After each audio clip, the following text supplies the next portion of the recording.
Black holes. A black hole is a region of space and time in which nothing can escape, not even light.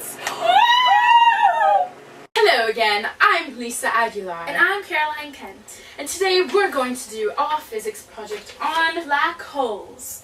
Now, today we will be discussing what is a black hole and who was the first person who thought of black holes existing. Also, we will see if we can see black holes and how are black holes born. and if they can live forever. So, the first slide, what is a black hole? Now, that is a very good question. A black hole has many components to it, but in simple terms, it is an object that is so compact that its gravitational force is strong enough to prevent light or anything else from escaping. And when the star collapses in density, it creates a singularity. The density increases, the path of light rays are emitted and from the star and are bent and eventually wrap around the star.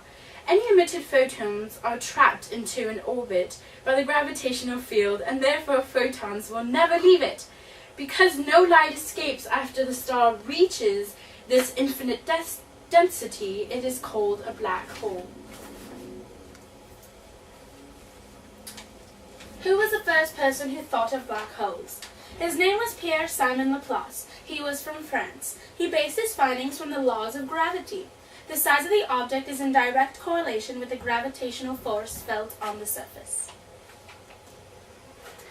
And so how many types of black holes are there? Well, there's actually 3 types. Stellar is the first one, which is a black hole formed from a star. And the second one is supermassive, which exists mostly in the centers of galaxies, and in our galaxy it'd be the Milky Way.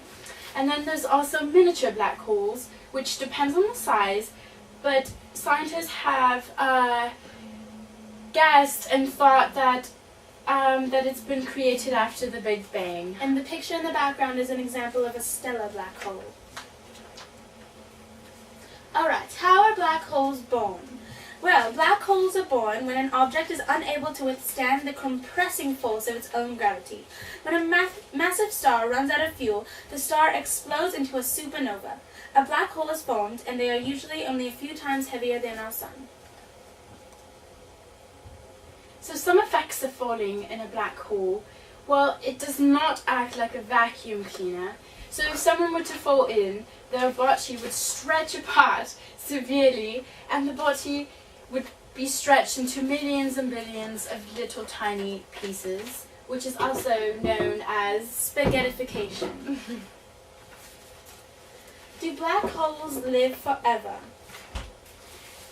No, they do not. The well-known physicist and author Stephen Hawking proved that black holes evaporate in 1974 using the laws of quantum mechanics.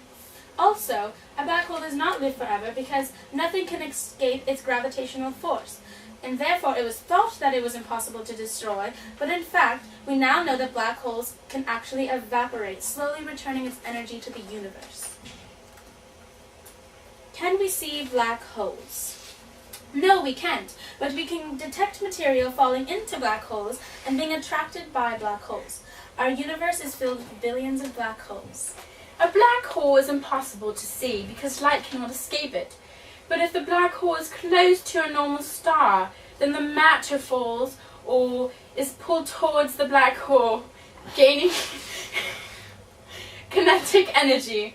And so Cygnus X1 is the longest known black hole, and black holes obey all the laws of physics, including the law of gravity.